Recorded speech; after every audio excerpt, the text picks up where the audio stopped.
idea that came up to mind recently is the idea of the symposium from Plato and how the origin of love basically came about. And Plato explains that humans were basically very different beings than we are today, and that those beings were so powerful that they threatened the gods, and so Zeus split them in half.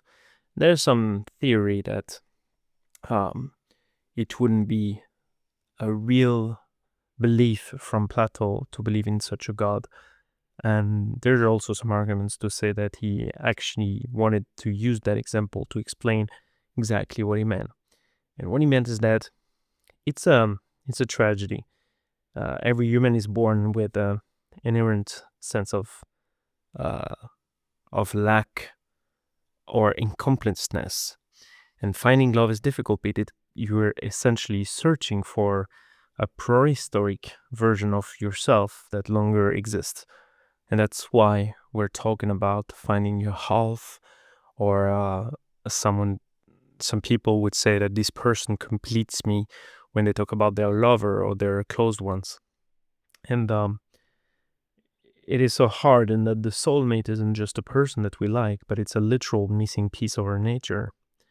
And according to him, the recognition of being sure about someone is the feeling of belonging that defies logic. And the danger is that we aren't looking for a real person, we're looking for a mirror. And oftentimes it comes from our own traumas and uncertainties, not about the person itself, but about the experiences that we have had in the past, and the people we have met. And he usually says that it takes two to heal the wound of human nature.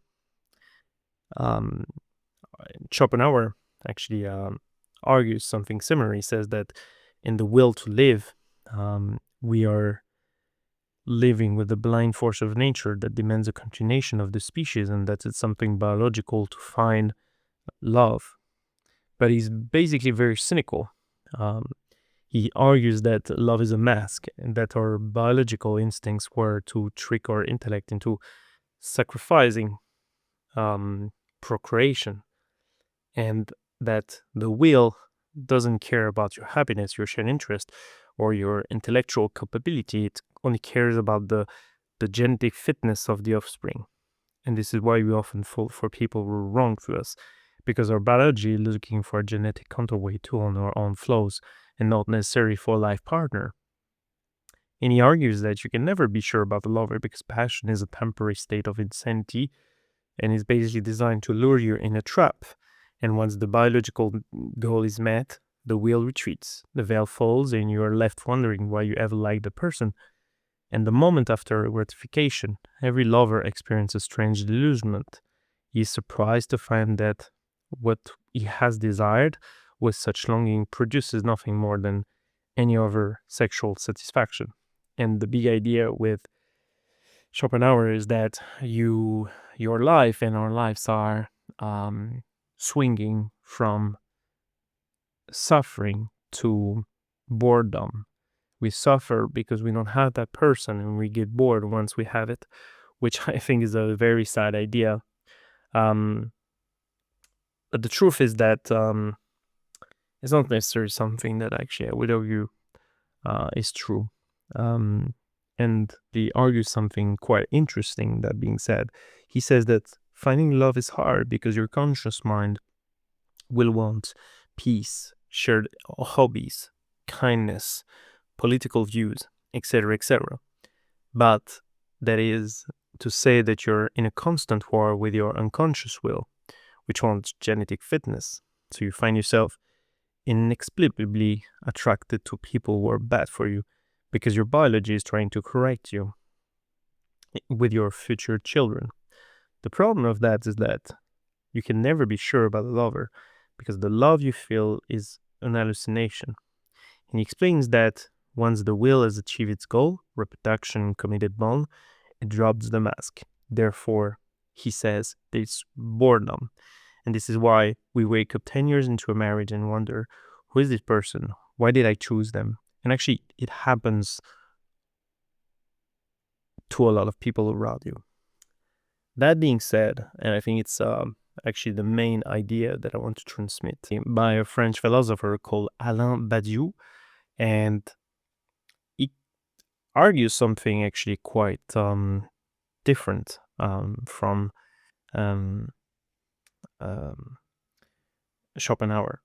And Badiou says that love is the only human experiences that allows us to break out of our own oneness, so our selfish ego, our perception of ourselves, because we experience the world through duality. Normally, we see the world through our own eyes.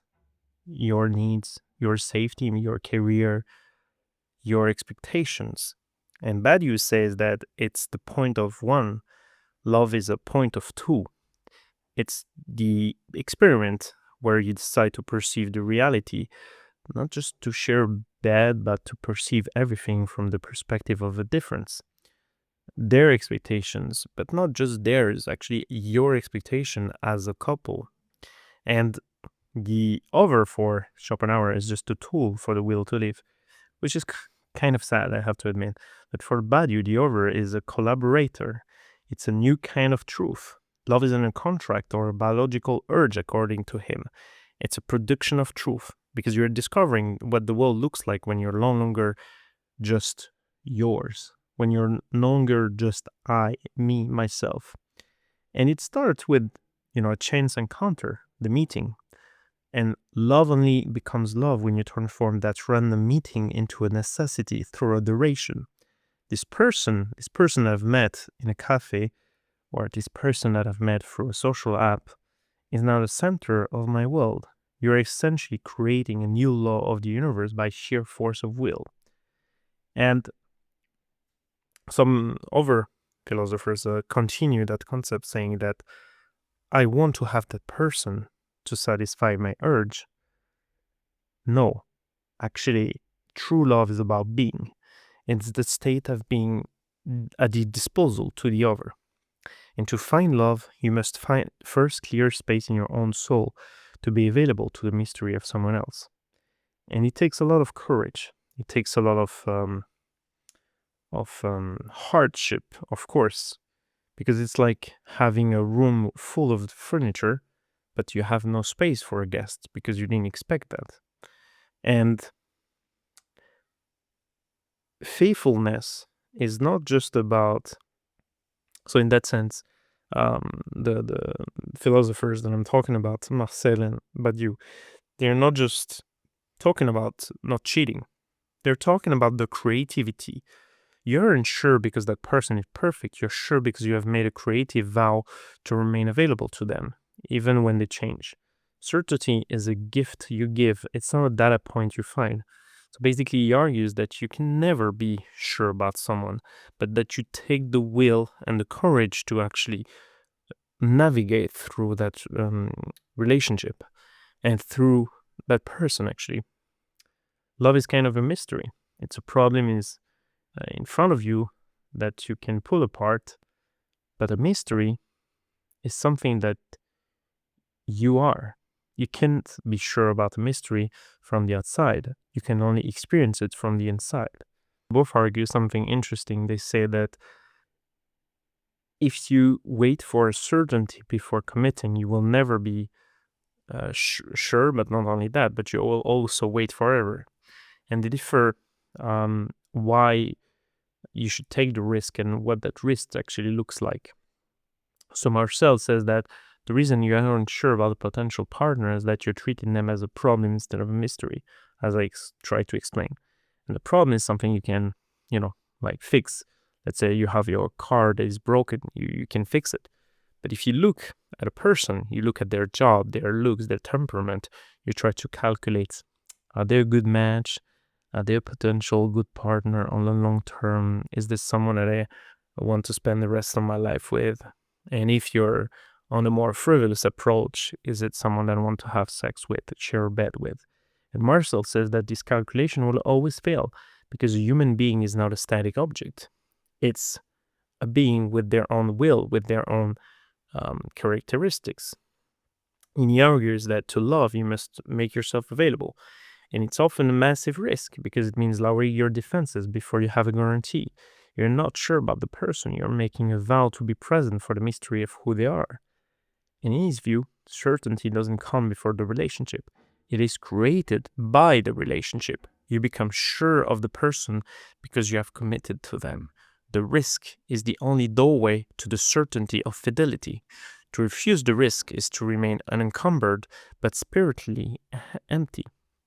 And a vow isn't necessarily a prediction that you will feel the same way in 10 years. It's not about getting married with that person or anything like that. It's more like an assertion that you will remain at the disposal of the other, regardless of how you feel. And Badiou is even more radical. He calls the beginning of disjunctive synthesis. He says that love begins with that random meeting. Bear in mind that at the time of Badiou, there was no such thing as dating apps or anything like that. So, of course, it's going to differ. However, I do feel there are some elements to it that can bring, I would say, some truth to it. He says that the meeting has no meaning. You meet someone at a bar, on an app, through a friend. There is 0% chance certainty at this stage. It is pure luck, it's pure chance. But the moment you are asking yourself, when is it that it becomes love? He says that for that encounter to become love, you must make a declaration saying, I love you, I want to be with you, for example. It can be anything you want. As I said, if you're more on the frivolous part, you can just say, well, I want to have sex with you, whatever. But by declaring your love, you're making a random accident of fate, and you're trying to turn it into a truth. And this is a huge risk because you're betting your entire relationship, your entire existence as a couple on a maybe. Because Badiou argues that, you're two persons instead of one when you're with someone. And he argues that the alternative is the safe love. It's advertised actually by many dating sites, dating apps. It's guaranteed compatibility,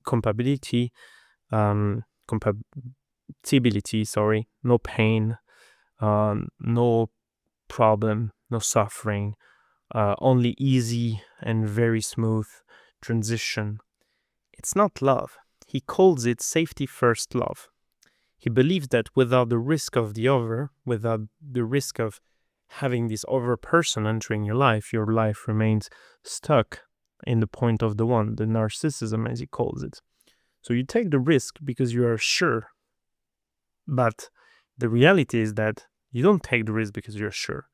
You don't take the risk because you're sure that the right person, but because you want to see what the world looks like from the perspective of you two. The truth of the relationship is something you construct day by day. And it's not just a screening process to see if they fit your criteria, but it's a rupture, an event that disturbs your comfortable life. It's the weight of the other person's freedom, which is a necessary part of the mystery. I'm not sure, but I'm committing to the labor of this potential love. And you embrace it as a way to break out of the ego. This is the main idea. And you take the risk because being is better than having. And you only truly exist when you're available to the other. That's what Marcel says. And Badiou says that you take the risk because love is a laboratory of truth. It is the only way to experience a reality that isn't just a reflection of your own ego, of your own trauma, of your own problems. And the sureness is a mirage. And if you feel 100% sure about someone at the start, you're likely to fall in love with an idol or an image of them. They're not real, they're not free, or they're not predictable. They're very unpredictable. True love begins precisely when the sureness fades and you decide to stay anyway.